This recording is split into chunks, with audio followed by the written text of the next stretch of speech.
Humarap na sa korte sa Olongapo City si Lance Corporal Joseph Scott Pemberton.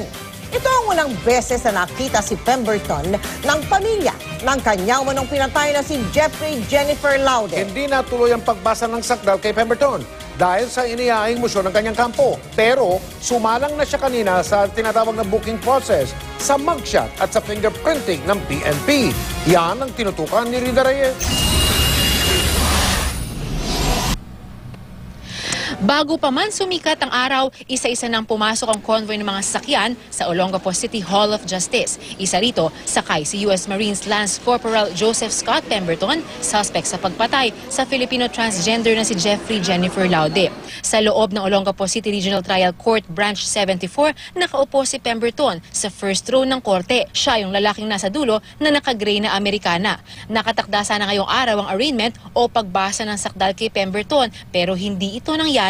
Naghain kasi ng mosyon ng kampo ni Pemberton para wag muna itong ituloy para magkaroon sila ng pagkakataong iapela sa Department of Justice ang kasong murder na nais nilang mapababa sa kasong homicide.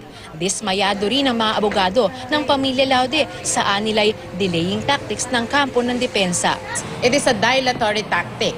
No, walang ibang dahilan yon para i-delay dahil nga meron tayong 1-year period within which to finish the entire proceedings. Ibinaba ng korte kanina ang commitment order kung saan iniutos na mananatiling nakakulong si Pemberton sa Jusmag compound sa Camp Aguinaldo sa Quezon City. Nasa loob man iyon ng kampo ng AFP, mga Amerikano pa rin ang nagbabantay kay Pemberton, kaya lumalabas na nasa ilalim pa rin siya ng kustudiya ng US government sang-ayon sa Visiting Forces Agreement. The commitment order is already issued, which states that accused Joseph Scott Pemberton be kept as detention prisoner at the Mutual Defense Board Security Engagement Board Facility, Jusmag Compound, Camp Aguinaldo, Quezon City. Isinalang din si Pemberton sa booking process, mugshot at fingerprinting ng PNP. Sumailalim din siya sa ilang medical examination.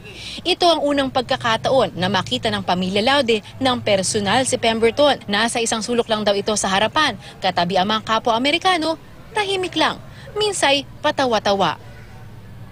Mixed emotion, natatakot, nagagalit na kung pwedeng lapitan ko siya, tanungin, kung pwedeng iuntog ko siya sa pader, kaya lang hindi ko naman kayang gawin kasi napakadaming NCIS na nakabody sa kanya. Sa Lunes, muli maghaharap ang magkabilang panig para dinggin ang mga mosyong kanilang inihain. Wala mang katiyakan, umaasa pa rin ang pamilya Laude na maisasabay na rin ang arraignment kay Pemberton bago pa man sumapit ang Christmas break ng mga korte sa December 23. Matapos humarap sa korte, ibinalik si Pemberton sa Camp Aguinaldo. Mula rito sa Olongapo City, Rida Reyes, nakatutok, 24 oras.